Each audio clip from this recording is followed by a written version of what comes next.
Come with me to a magical place where being labeled the pork queen is a compliment, where being nice is just a way of life, and where all leaders of the free world must pass through.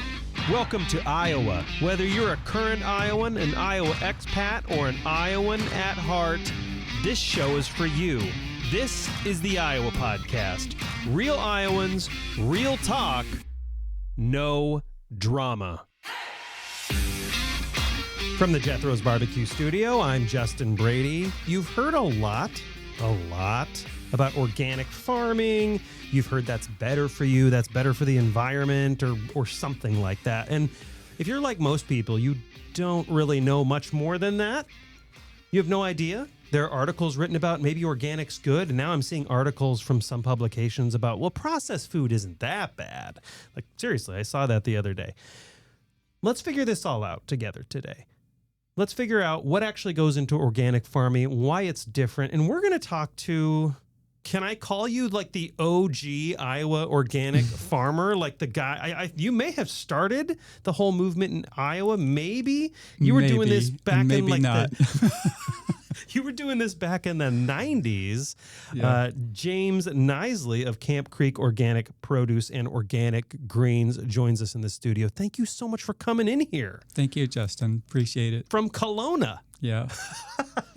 So everybody, as a reminder, we are in the Jethro's Barbecue Studio, and Jethro's wanted to do something special for all of you, because that's what I tell people. Like, if you're going to run an ad here, do a little bit more than that. Do something fun. So if you go to iowapodcast.com and click the banner at the very, very, very top, it's like one click, and go buy a $100 gift card, they will give you a $30 gift card for free just for listening to this show. It's crazy, but, you know, we love you. So go do that. Get some chicken wings and bourbon. That's what I usually get, chicken wings and bourbon. So, you know, you don't have to do that, but I do the same thing every time.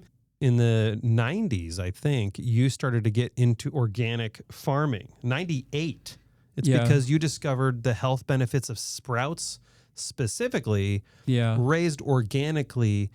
Back then, you seemed to see some difference in more conventional agriculture practices, for lack of a better term, versus organic practices. What did you see? What was that reason you did that? I just recognized I guess, so I grew up on kind of a hobby farm, and we grew a lot of vegetables and did all of that without use of chemicals. And just recognizing that chemicals, you know, are not good for the environment and not good for our health. And I just, you know, was familiar with kind of the organic practices and really believed in that. And that's what I decided I wanted to do. So back then in the 90s, in the great 90s, was it more of just anecdotal or a belief system that, you know, you just felt better when you ate this and you didn't feel as good when you ate that? Because I don't think we had as much data and information as we do now. So what drove that decision? It was, I guess, just a belief in using natural practices as opposed to synthetic chemicals. Mm-hmm. Yeah. So back then, did you take, because now the organic movement's huge. Like USDA has an official stamp. Yeah. Different countries have different seals and stamps of approval for organic farming. Yeah. But this wasn't necessarily a thing when you were doing it. So did you take a lot of crap for that? And like, did people think you were nuts? Well, people think I'm nuts all the time. So but that hasn't changed. Yeah, nothing's changed there. Sometimes I agree with them, you know. So did you take a lot of crap back then for that? No, I didn't really, you know, involve myself in those circles. And so I basically hung out with people of like mind, you know, and kind of stick together and, you know, help each other figure things out, work through problems and whatever like that. And so, yeah, I don't have very close connections with kind of what's called the conventional agriculture. Mm-hmm. Yeah. Yeah. So tell me a little bit about one of the things that you talk a lot about. I've seen interviews, your website, that kind of stuff. I see that you talk about nutrient density quite a bit. Is organic farming and organic farming practices basically increasing the nutrient level in produce? It can. And it's supposed to, because the whole idea behind organic practices is to improve the quality of the soil, and it all starts with the soil. Soil health is really foundational to organic practices, and so increasing organic matter, which increases microbial activity. You want all of that beneficial microbial activity, and that is what grows, nutrient dense, healthy plants that produces, fruits and vegetables that are really flavorful and then healthy as well. And so, and then, I also recognize that 8 of the 10 most prevalent diseases in the United States have a direct connection with diet and nutrition. And so, wow. 8 in 10. 8 of the 10 most prevalent diseases in the United States have a direct connection with diet and nutrition. And so we got to do something to change this. And the healthcare system, there's plenty of, very well-meaning people in the healthcare system, but it hasn't been all that effective. And number one expenditure, I think we're the top. I think it's first. I'm pretty sure it's first. But then the last time I checked, and I'm pretty sure we've slid since then, we were 47th in the world for health. And I'm pretty sure it's worse now. Yeah.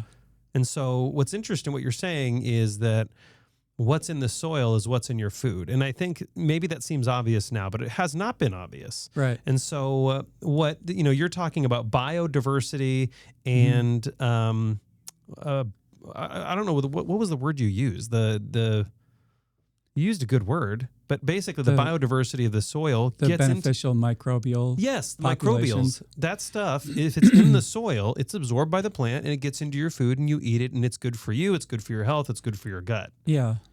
So soil health, as fast, like what is it about conventional farming then, like the synthetic fertilizers and the pesticides people use that ruins soil health? Because right now a lot of people are trying to supplement because our country is really low in like magnesium, for example. A lot of people are magnesium deficient. Mm-hmm. What is it about some of these conventional practices that erode soil health, and why is organic farming have healthier soil? Well, conventional farming, as much as I understand about it, doesn't focus so much on soil health. They're focused on getting the usually the macronutrients that the plants need. A lot of it is nitrogen to grow, the corn, I suppose, because that's a big agricultural product in the state. And then if there are pest problems associated, then spray chemicals on to kill the pests. But it doesn't take, the whole picture into account, I don't think. Mm. And there's a lot of belief that Iowa's losing a lot of topsoil, and the quality of the soil is significantly diminished from what it was 50, 75 years ago. Yeah. I don't even think there's a belief. I think that's true. Yeah. Right. I think that's been proven I was just true. Trying to be kind You're trying about to be it. generous about it. Yeah. So is it also? I like how careful you are too. You're like, it's my belief, it's my opinion. I appreciate that. Is it also your belief that if the whole state just went organic, we would restore our soil health? Oh, for sure, no doubt. No doubt. And it would restore water quality as well. Really? Absolutely. Why haven't we done that? Is it like, because what I'm hearing you saying, GREED. So, but what I'm hearing you saying though, if people are looking at this holistically, is that with the cost efficiency, I'll call it that. I'll call it cost efficiency. People are trying to save costs, which is reasonable. Mm-hmm. With cost efficiency, there is a greater cost, is what I'm hearing. Absolutely. My firm belief, and I don't have data on this, but is that, paying extra for good, healthy food is so much less expensive than paying for lots of healthcare costs down the road. Sure. I mean, that's, and the same with the environment. I mean, there are ways to produce agricultural products and fruits and vegetables, like what I call table food, mm-hmm. And do that in a more sustainable way. It does cost more up front. There's no doubt about that. But when you factor in the costs of just using chemicals and synthetic fertilizers and things like that, and then processed foods, and that's, in the long run, that's going to be a lot more expensive. Yeah. No, I totally get that, because if the soil health is bad and if we're not getting the nutritions and we're magnesium deficient, then what you say makes sense, because if we're eating vegetables that don't have the proper amounts of nutritions, and your body needs stuff like minerals, it needs magnesium, it needs these things to build itself, then our country is going to have terrible health. And wouldn't you know it, we have terrible health right now. Yeah, we do. It is quite a statement. And by the way, I'll really reveal my own bias here. I agree with you that if we just did everything organic, that a lot of different things would improve. And yes, for those screaming at their, at their thing, I understand there are challenges there. Don't get me wrong. But right now, we've been talking about on this topic on the podcast a lot, which is a lot of farmers are kind of looking at the legislative landscape and seeing maybe with HHS Secretary Kennedy in office and the president supporting his efforts, we have people advising Secretary Kennedy, like Casey and Callie Means. We have a lot of people involved now. A lot of people are seeing kind of the writing on the wall. A lot of farmers, and they're seeing like glyphosate legislation is starting to be considered. They're seeing corn like subsidies for ethanol being reconsidered. They're seeing a big push against synthetic foods and processed foods, and a greater push for organic. Secretary Kennedy himself has said, if everybody just had 3 organic meals a day, we would be in a better place. So a lot, legislatively, not saying left or right or where your politics are, but legislatively, we have a lot of downward pressure that could change a lot of farming practices. And I don't know if that's going to be law, but I know a lot of farmers are saying, maybe this is something I should be considering, is switching over to organic So you've mentioned the nutrition benefits, you've mentioned all the benefits in your opinion, but how would a farmer who wants to do that begin that process? Because I'm sure it sounds like a heavy lift. It is a heavy lift, and the financial burden is part of the reason why they don't. And then also, and there's quite a learning curve also. If you've been depleting the soil health for years and years and years, it's going to take some time to get that turned around and start working for you. And then, a big challenge in organic practices is weed control. No doubt about it. And there's a lot of farmers who just aren't willing to go that route for that reason. And there's ways to improve on the weed pressure component of organic practices, but it takes time and it takes skill, and a lot of times it maybe takes some good luck with weather cooperating. But there are a lot of people who are doing it and being successful at it, and and then so it's doable. But if people are just looking for, what makes money fast and now, then the conventional crop plan will do that. Sure. Or it has done that in the past. And now,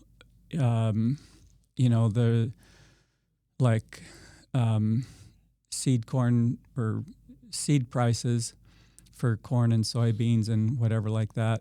And then also, chemical input costs, whether fertilizer or herbicides or, fungicides, whatever like that. Those costs have increased to the point where, the landowner farmer, is getting squeezed financially from both ends, because the farmer doesn't control the price that they receive for their products, their crops, and and they don't control the input costs. So farmers are in between a rock and a hard place right now then. A lot of them are. Because they can't, it's you're basically saying switching over to organic farming, even for farmers who want to do it, is like resetting a joint. Like it's going to be extremely painful. Yeah. And it seems counterproductive. The long term is good. Especially in the short term. Right. And so you had, this is, and then you're also mentioning the current processes, those costs are going up. Mm-hmm. So it's almost difficult to stay on the current path, but also difficult to switch over to organic. Yeah. So our farmers, God bless them, have been put in a really awful position. Mm-hmm. You had mentioned something about pest control or weed control, one of the two, maybe both, are more difficult with organic farming.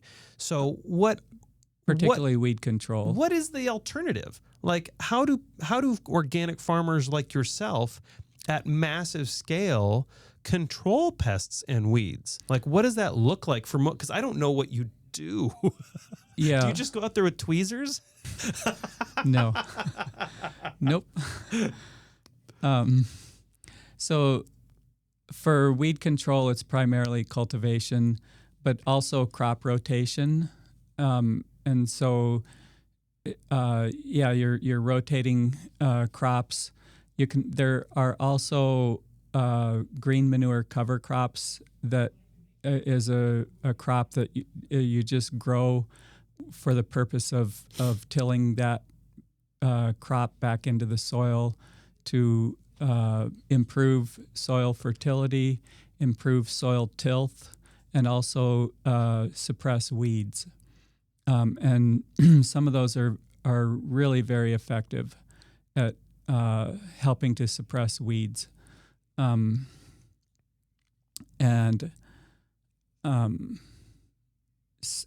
then on the but that also requires that you take, that much land out of cash crop production. Oh, got it. And so then you've got acres of land that aren't generating cash flow for this growing season, or maybe they're for at least part of the growing season, or you have to switch to a different crop in a particular growing season that's not very profitable, right? Yeah. And then, so that's kind of a deterrent. It's a cost of improving the soil, that doesn't have short-term financial return. Yeah. So you're painting a really good picture here, which is we've gone so far down this path that it's hard at this point to just turn around. And so it's challenging.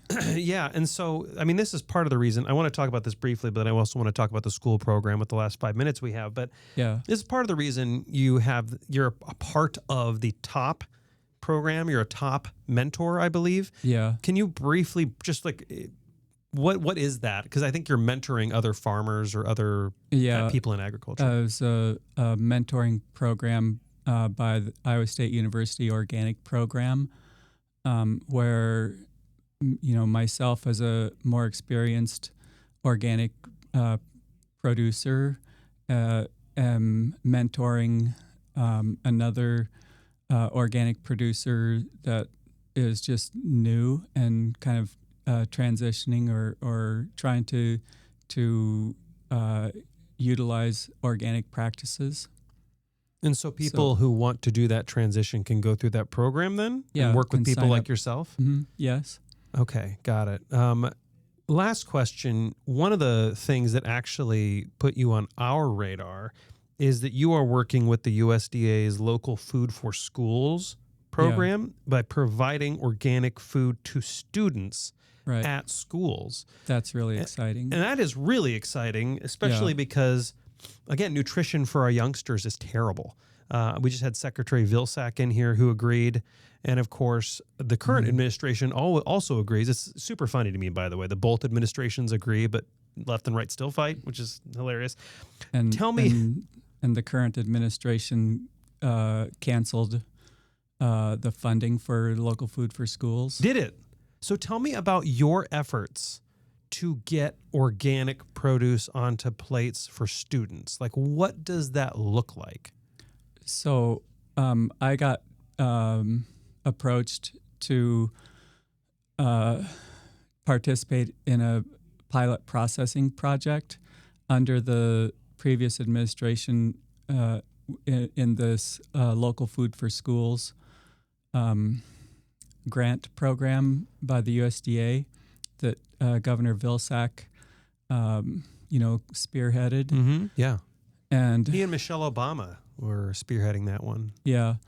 And which, healthier food for the K-12 schools especially has been really important to me for, over 20 years. And so the opportunity to participate in this was really exciting to me. I purchased some more like industrial scale processor, and started off with processing sweet potatoes, butternut squash, and cabbage. I'm getting hungry. And offering that to the schools under this LFS program, and so last year was kind of the first real year where we did a lot of that processing. Really? Mm-hmm. Wow. And delivered that to altogether. I think there was probably at least 20, maybe 25 schools Wow. that participated in that. That's incredible.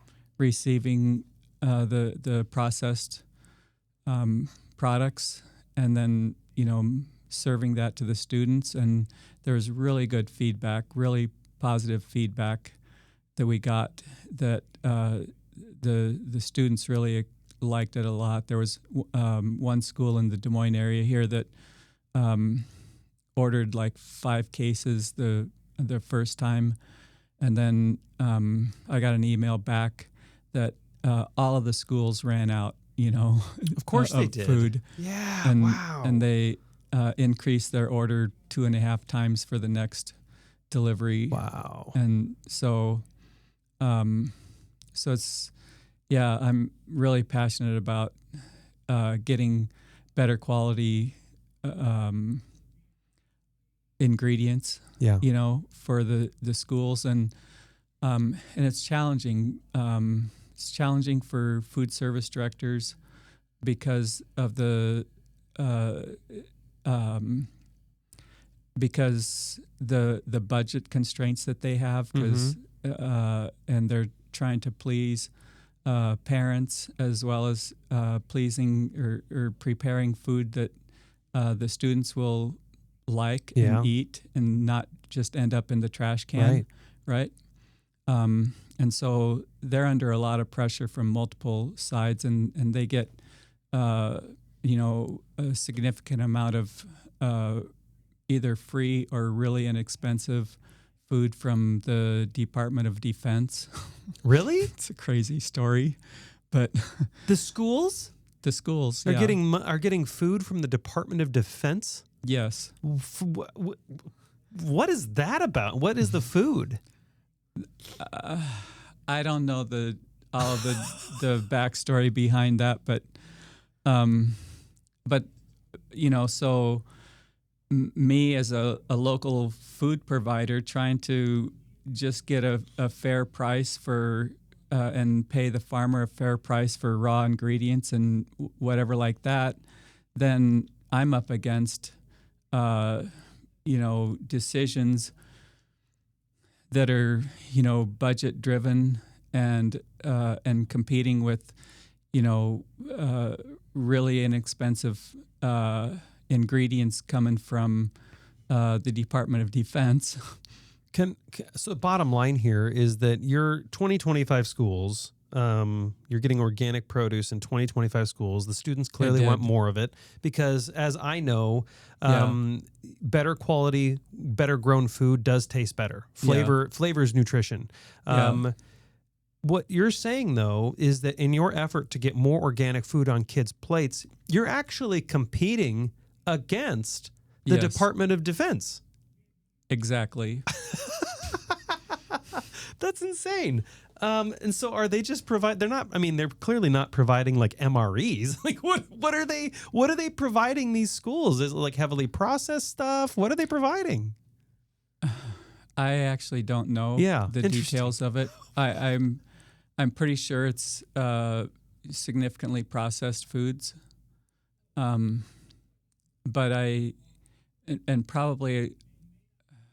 probably most of it is proteins. Okay. However, I really don't know. Yeah. So all you know is that you're getting feedback from the schools saying that they're up against, hey, here's the cost for you in organic food, but we also can get cheaper food from the Department of Defense. That's basically what you've been told. That's just, that's the reality. Okay. And like I had another school that with the shredded cabbage that I prepared and sent to the school, and the it was actually the assistant food service director was like, we would buy shredded cabbage from our main line purveyor and make that into a coleslaw mix, and the students just didn't go for it very much. But we made the same thing with your cabbage, and the students just ate it up. Oh yeah, and they were like,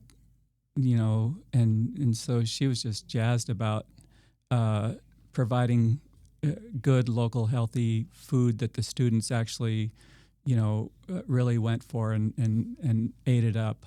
Is part of the challenge that you have then as an organic farmer trying to get really high nutrition, healthy food on people's plates?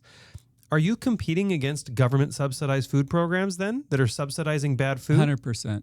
Wow. So, I mean, there's another layer, right? That's hurting Iowa farmers and farmers in general, is that if they want to go the organic food route, in some ways, they're kind of up against their own government because their own government is subsidizing some of the more traditional, conventional practices. 100%. Unbelievable.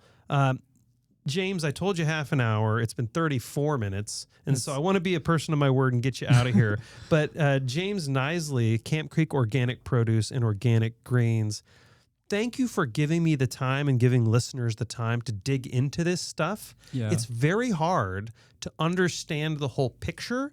And you've provided a really good kind of we dug down really deep into the Iowa soil today to get to some of these important issues. Well, can I make a parting statement? Please, and then also in the parting statement, give the website so people can reach out to you.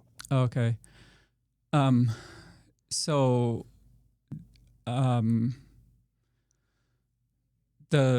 You're talking about competing against the government subsidies and policies and things like that, which I feel like we really are.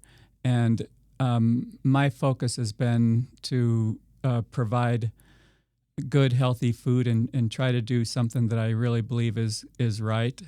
And personally, I don't find a whole lot of hope in going and nagging on politicians. Because the politicians are elected by their constituents, and so if we're going to change government, we need to change the beliefs of the constituents. Sure. Who are electing the politicians, and so my focus hasn't really been in the political world. Because it's anyway. No, it's a mess. Yeah, it is. You told me to speak freely, didn't you? Yeah, absolutely. I think you did a good job.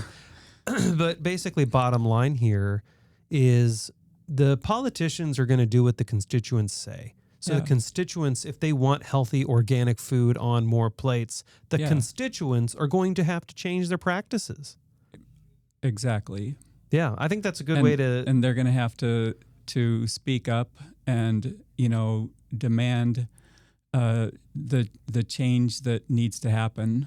Yeah, because people aren't going to do it for you. James Nisley, Camp Creek Organic Produce and Organic Greens. What is the website really quick in case farmers want to reach out and be mentored, or if people have more questions about organic food? CampCreekOrganicProduce.com is the website. Awesome. And the that top program for mentoring is with the Iowa State University organic program. Kathleen Dellett is the director of that program. Awesome. Yeah. James, thank you so much for coming on the Iowa podcast. I appreciate it. I know the listeners do too. All right. Thank you. And to my fellow Iowans, Iowa expats, and Iowans at heart, thanks for listening and subscribing to the Iowa podcast.